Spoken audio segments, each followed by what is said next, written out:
Olá, estamos começando mais um programa Conexão Tupã, que hoje recebe a visita do ex-deputado Roberto Jefferson.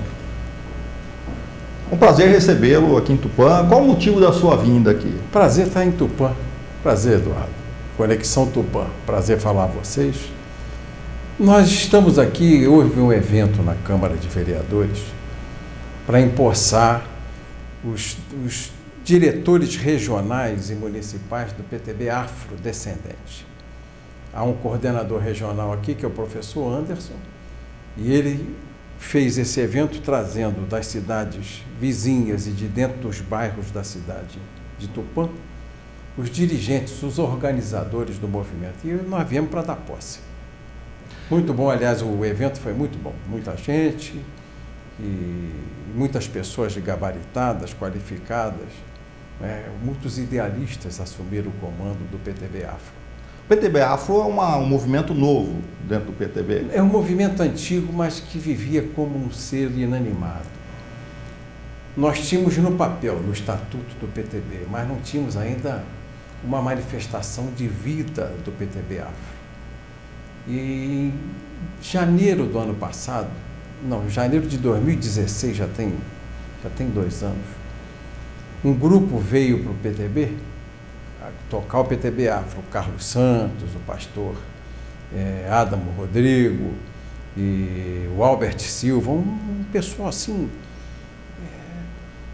de uma concepção de organização do movimento afro um pouco diferente da que há até hoje. O pessoal está muito ligado a raízes afro, mas na música, no samba, na capoeira, e eles fizeram pelo viés cristão. São homens assim, em sua maioria pastores evangélicos, negros, e que enxergam o movimento negro como uma busca de empoderamento para quebrar o racismo estrutural, que é a ausência do negro nos postos de comando, tanto na atividade econômica como na atividade política. Não é um movimento que tenha ressentimentos, que fique falando só de feridas das chibatas, das feridas dos açoites. Isso ficou há 130 anos no passado, a partir da Lei Áurea e da libertação dos escravos. Eles entendem que eles têm que buscar daqui para frente, sempre, empoderar o negro, crescer como voz, tanto na iniciativa privada como na iniciativa pública, empoderamento nas atividades econômicas mais importantes, nas atividades públicas mais importantes e na política. É um grupo assim, muito bem, fala muito bem, se coloca muito bem, tem uma retórica muito clara, um pensamento muito judaico-cristão. É um movimento assim, negro mais conservador e tem dado muito resultado, com muito sucesso. Algumas pessoas, inclusive alguns políticos, dizem que não há racismo no Brasil. Como você vê essa afirmação? Eu creio que há um racismo social. O negro não tem oportunidade, mas aí é uma discussão muito ampla. A escravidão no Brasil começou a partir da cana-de-açúcar, os primeiros navios a aportarem aqui, trazendo a mão de obra escrava, 1630, então tem 400 anos que nós conhecemos esse movimento na história, esse movimento de escravidão. Mas no Brasil até a miscigenação por influência dos reis de Portugal, que diferentemente dos reis de Espanha, disseram aos portugueses que aqui vinham fazer a colônia para se casar com todos, com os negros, com os índios, com as próprias europeias portuguesas, e houve essa miscigenação. O Brasil é um povo muito miscigenado. Os países de colonização espanhola, a presença do negro é bem menor. É bem menor e você quase não vê a miscigenação. Bem menor hoje, mas na época da escravidão eles existiam em grande quantidade. Sim, e quase você não via a miscigenação e quase não vê a miscigenação. O português não casou com todo mundo, fez do amor a espada e do casamento ele fez a unidade. Então, não há esse racismo pessoal, o racismo contra o negro na pele, mas há o social, mas há pelo domínio da elite do país, do orçamento e da máquina pública. As concentrações nas mãos da elite de poder do Brasil são muito grandes, o que impede o negro de ascender. Eu vou dar um exemplo a você. Nós estamos numa TV universitária. Vou pegar pelo viés universitário. Há 1 milhão de alunos nas universidades públicas federais no Brasil. 1 milhão. Mas as estaduais devem chegar a 1,1 milhão. O orçamento dessas universidades é de 130 bilhões de reais por ano. 130 bilhões de reais por ano. O que dá uma média de investimento por aluno do ensino público superior gratuito na Universidade Federal de R$ 130 mil per capita. No Brasil, você tem de 6 a 14 anos no estudo fundamental básico, estudando em escola pública, municipal, estadual, 17 milhões de meninos. E o investimento neles é de 42 bilhões de reais, o que dá em torno de 3 mil reais per capita ano. O filho da elite, que é o que passa nesses vestibulares da universidade pública, eu digo que elite? A elite empresarial, a elite política, os deputados, os senadores, os prefeitos, os juízes, os procuradores, os promotores, os delegados de polícia, os auditores da Receita, repare, os senadores da República, todos eles têm os filhos que estudam na Universidade Pública Federal, no topo da pirâmide. Há um orçamento de 130 mil reais per capita ano. Para 1 milhão de pessoas, 130 bilhões. E ainda assim as universidades brasileiras não são tão bem colocadas no cenário mundial. Então é um desperdício. E você nega ao filho do pobre e ao filho do negro, que é 53% da população, você nega o investimento que tinha que ser de 12, de 15 mil, tinha que ser 4, 5 vezes maior. Mas não seria o caso, Roberto, de manter esse investimento nas universidades, talvez mudando as regras para possibilitar que pessoas mais carentes entrem e aumentar do ensino básico e fundamental? Não há como você tirar mais imposto da população, 40% do PIB. Mas não há também um problema aí de má administração, principalmente desperdício e corrupção? Na universidade pública, eu creio que tem má gestão mesmo. Uma gestão fechada, sem fiscalização. Não digo nem só na universidade, eu digo na máquina pública, de uma forma geral. É um campus que você não pode entrar, não pode pesquisar, autonomia universitária, eleição direta de reitor, eleição direta não é do povo, de alunos e professores, não há nem comando, nem disciplina. É um custo absolutamente exagerado. Não é? O aluno da universidade pública no Brasil custa 5, 6 vezes mais caro do que o aluno da universidade privada. É caríssima a universidade. Pelo resultado que dá, é muito investimento para pouco retorno. É uma pena. Mas o que eu quero te falar, 3 mil reais pelo menino filho do pobre no ensino básico fundamental. Não dá para uma boa merenda, para ter uma boa escola. Um bom professor. Um bom professor, porque ganha um salário pequeno. A média salarial do professor do ensino básico fundamental é 2 mil reais. Aqui não é isso, eu acho que iniciante não chega a isso, então, em Tupã. Contra uma média do concurso público na Universidade Federal, o mestrado já dá 15.500 reais, o doutorado 18 mil.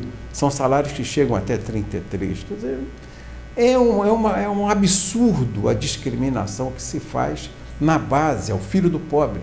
Esse não tem condição de ascender na escala social no Brasil, até porque o orçamento já é punitivo a ele e ao filho dele desde menino. Então, tem que ter voz, tem que ter empoderamento mesmo, o movimento negro, para quebrar essa concentração de poderes na mão da elite. Você veja uma discussão que se faz hoje.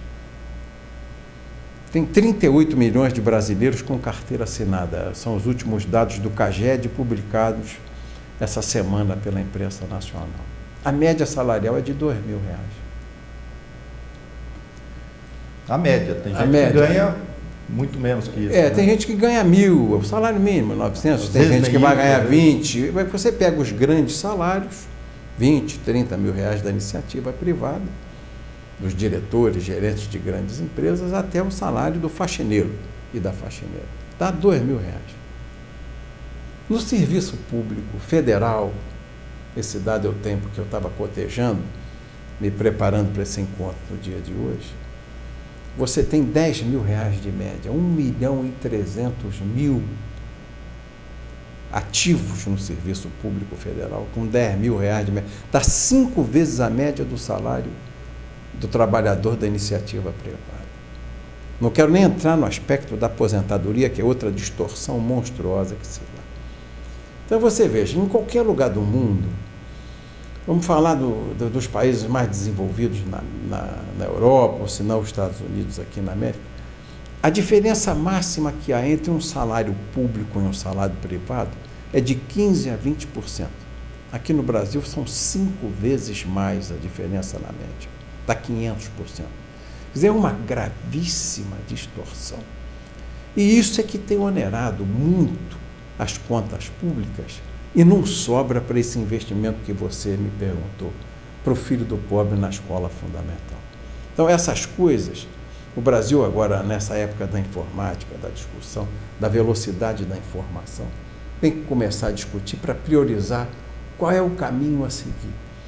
As empresas mais ricas do mundo hoje são as tecnológicas e os homens mais importantes das empresas tecnológicas do mundo nem formados em ensino superior eram formados no ensino tecnológico, que o Brasil tinha que levar com mais consideração. A gente gasta muito com doutor advogado, com doutor sociólogo, com doutor professor de história, com doutor professor de sociologia, e gasta pouco em matemática, medicina, odonto, como é em todo lugar do mundo. A China, que é socialista, o foco do seu ensino é o seguinte: é matemática, física, tecnologia, medicina, odonto, produzir mão de obra qualificada para disputar o mercado do mundo e atender a população. Aqui a gente gasta... As bolsas de estudo de pós-graduação e doutorado no exterior são 80% em antropologia, sociologia, oceanografia, nada que reflua, que reverta em investimento fecundo em favor do povo do Brasil, em pesquisa, na área de tecnologia, na área de medicina, na área de saúde. Então, essas coisas nós precisamos começar a discutir, o povo já começou a discutir, pela abertura da comunicação e pela quantidade de veículos que há hoje tratando desse tema. Roberto, você foi ali, vamos dizer assim, um pivô. Você não gosta do termo delator do mensalão, mas muita gente conhece você por esse termo, né? Não delator, mas pelo menos foi quem levantou ali, vamos dizer, aquela lebre. Aí passou por altos e baixos nos últimos 12, 13 anos aí, mais baixos do que altos, né? Está se recuperando e agora sai candidato. Você é candidato pelo estado de São Paulo a deputado federal? Sou. E essa história, como que ficou para trás aí? Como que na sua cabeça, desde 2005 aí, quando você denunciou a Renata Lopretti da Folha de São Paulo? Você coloca, eu ia fazer essa distinção, que delação premiada para mim é conversa para canalha. Sim, você inclusive falou isso para um promotor ou juiz, e ele não gostou, parece, dessa... Ele fez essa pergunta, delação premiada é conversa de canalha. Se participou, se esteve lá, vai fazer a delação premiada e sair premiado numa pena menor, que isso é coisa de vagabundo. O que eu fiz, eu assumi, enfrentei e não tenho nenhum pejo, nenhum pudor de dizer isso. Fiz o que tinha que ser feito e fiz uma denúncia. Porque eu avisei primeiro o presidente Lula 2 vezes sobre o mensalão. Eu avisei a ele 2 vezes e ele não negou, porque inclusive foi minha testemunha de defesa arrolada no processo no Supremo Tribunal Federal e disse: não, o Roberto Jefferson falou comigo. Mas eu não acreditei. E não acreditou e deu no que deu hoje essa devassa que se fez na vida dos partidos e na prática da política nacional. Mas eu avisei o presidente, antes de falar Renata Lopretti, eu avisei o presidente da República. E sai uma matéria tentando me incriminar num processo de um funcionário subalterno do Correio, apanhando R$3 mil. Isso foi antes ou depois da sua denúncia? Foi depois. Não, foi antes. Foi depois que eu relatei ao presidente Lula. E foi depois que eu falei ao Zé Dirceu, vocês estão malucos. E antes da conversa com a Renata. Aí sai essa reportagem na revista Veja. Naquela época, era o início do governo do presidente Lula, e a Veja atendeu a um esquema montado, urdido na Casa Civil, assessoria de imprensa, o presidente do partido, De onde veio essa matéria? Veio da Casa Civil. Foi uma coisa montada, tramada, e a Veja se colocou como martelo para me atingir, como porrete para me atingir. E qual era o interesse do governo do Lula? Porque vocês faziam ali, vocês davam apoio para o Sim, mas o interesse era me silenciar, porque eu estava dizendo isso e estava brigando. Apenas você, não o PTB. O PTB continuaria dando apoio? Sim, uma parte do PTB. Eu, como presidente, porque eu não recebi mensalão no PTB. Eu não deixei entrar. Mas foi oferecido? Foi. E eu não deixei entrar. Foi a razão da crise. Foi o estupim da crise. E outros partidos estavam tirando deputados do PTB, que naquela época podia fazer essa mobilidade, oferecendo o mensalão e uma luva.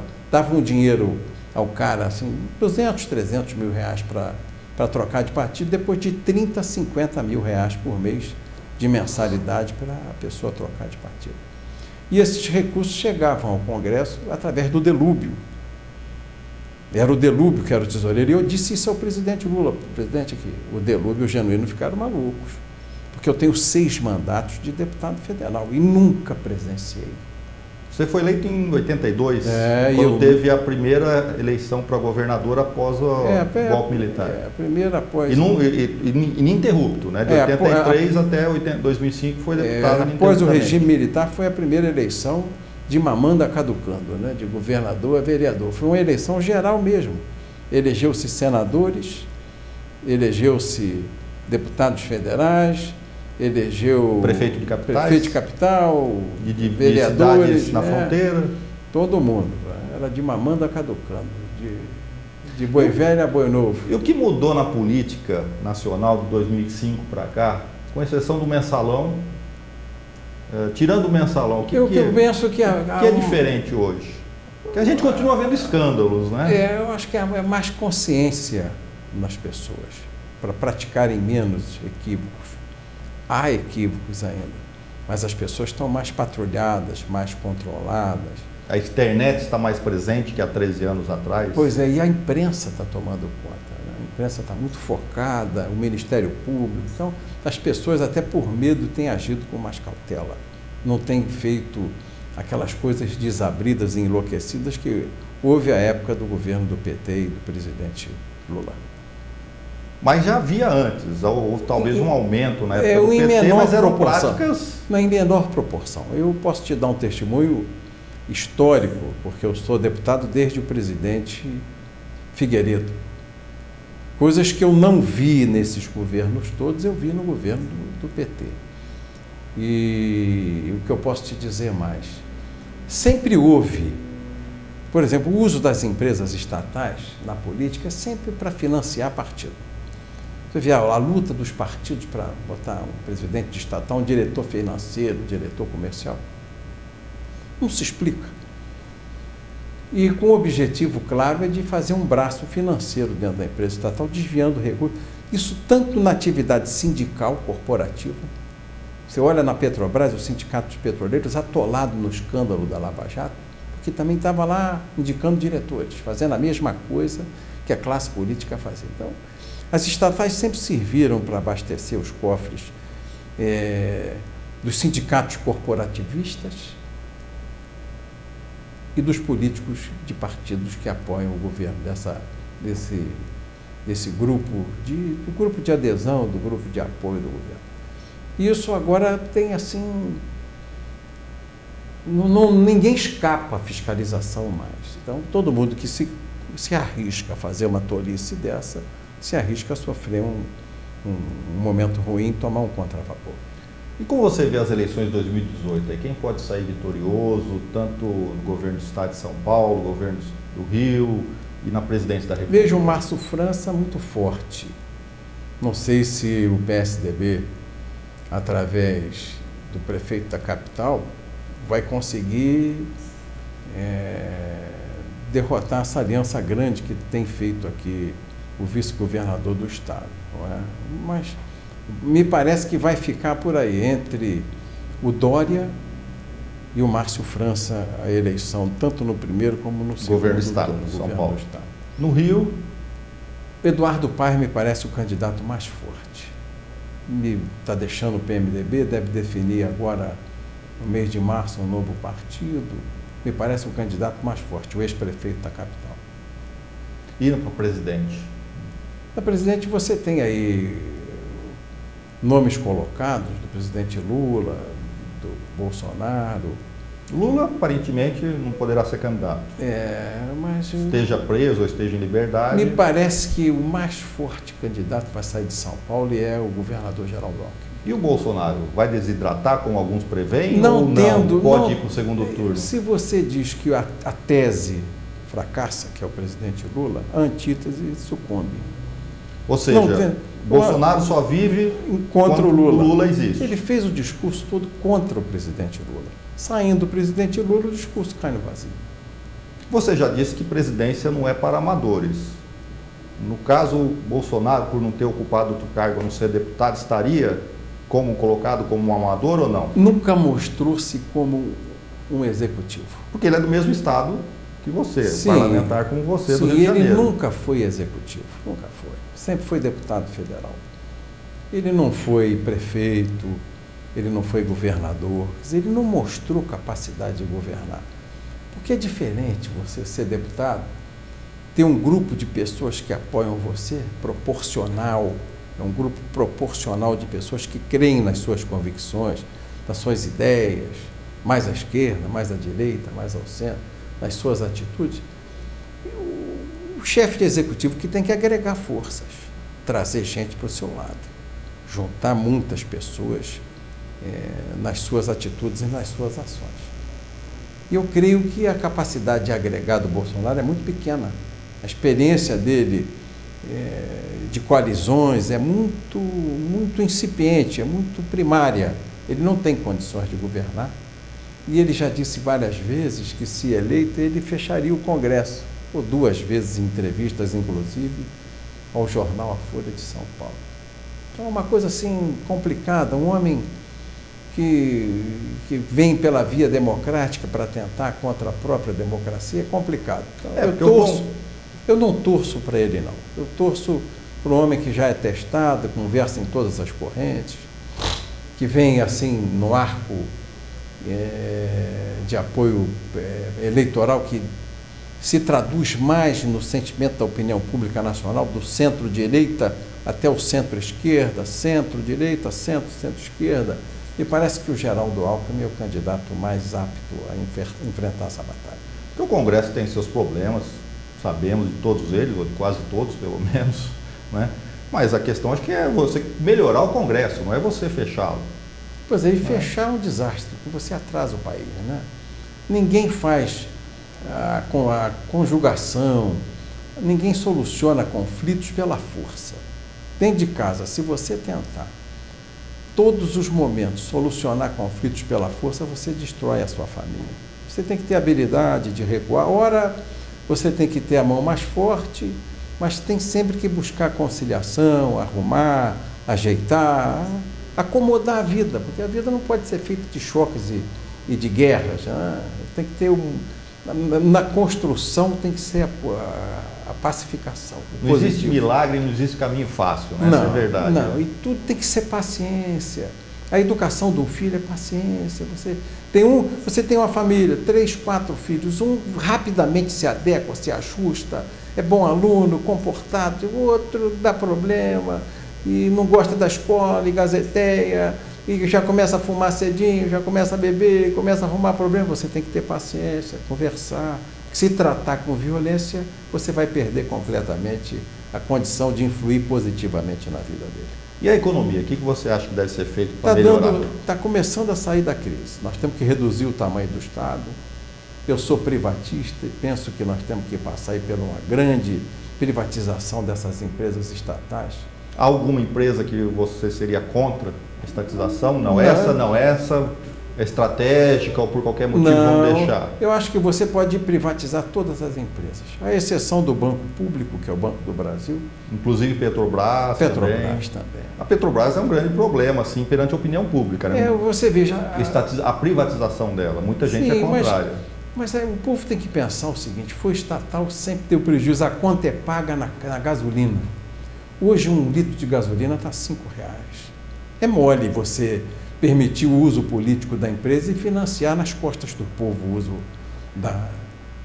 da empresa politicamente. Hoje é mole. R$ 6,00 a pódio, 5 a grid e R$ 4,50 a gasolina comum. É um absurdo do tamanho do mundo. Gasolina cara e de má qualidade. Por quê? Porque isso tudo é feito no financiamento. O financiamento é sobre você, sobre o povo que nos assiste, as pessoas que estão em casa. Porque a empresa quebra, todo mundo mete a mão.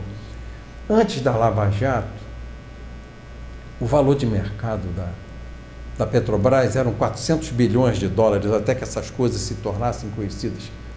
Caiu para 50.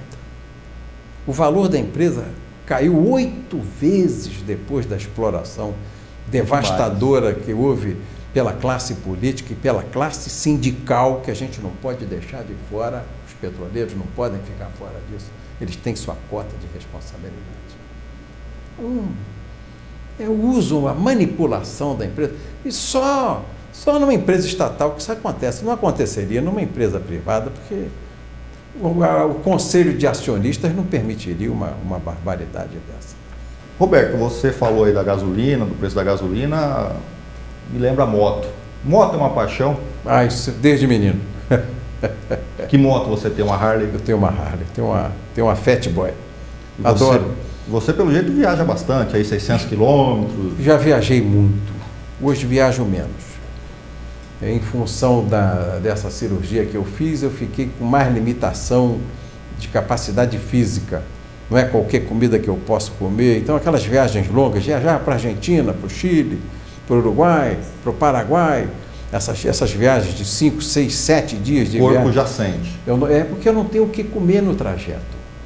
Eu não posso comer comida engordurada, eu não posso comer açúcar. Tem uma dieta mais restritiva. Eu tenho uma dieta muito restritiva, em função da grande cirurgia que eu fiz por causa de um câncer que tive no pâncreas. Então eu dou uns tiros assim, às vezes vou a Campos do Jordão, às vezes atirando, tiros assim, 500, 600 quilômetros, que eu tiro no dia. Não é um tiro tão curtinho, mas... Mas você vai num dia, 600 quilômetros, você faz uma média de 70 quilômetros por hora, porque é a boa tocada, 100, 110, porque eu sou muito disciplinado, Eduardo.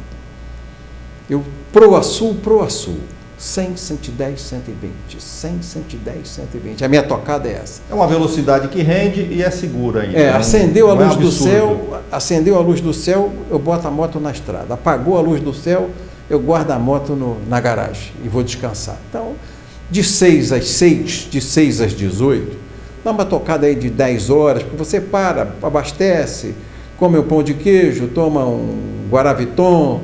Pão de queijo ainda pode. Pão de queijo pode. Eu como muito banana com sal para não baixar a pressão. Como muito pão de queijo. Né? Um sanduíche de misto quente eu sei que vai me dar problema. Porque já é uma coisa mais gorda. Coca-Cola, o gás da Coca-Cola me agride. E de outros refrigerantes também. Nada. Então eu tomo. Nada de refrigerante. Ou eu tomo Gatorade, ou eu tomo Guaraviton, ou eu tomo um mate gelado, como um pão de queijo, como uma banana. Essa é a minha tocada. Ou seja, você adaptou aí as suas restrições, a sua vida, as suas restrições, mas continua viajando de moto. Mas não consigo fazer mais isso por uma semana, como eu já fiz costa a costa, sair do Rio e chegar a Antofagasta, no Pacífico, no Chile, tocando uma semana seguida, 3.800 quilômetros de moto num tiro só. Isso eu não consigo mais fazer. Isso não dá mais para mim. Não é? Mas tenho a memória e tenho as fotografias desses grandes momentos. Tá certo. Roberto, chegamos ao final da nossa entrevista. Eu quero agradecer a sua presença. Prazer para mim, Eduardo. Né? Prazer. E quando aparecer em Tupã aí novamente, estamos abertos aí para conversar. Breve estaremos juntos. Foi um prazer falar com você. Obrigado. Terminamos aqui mais um programa Conexão Tupã. Muito obrigado pela sua audiência e continue na TV Universitária.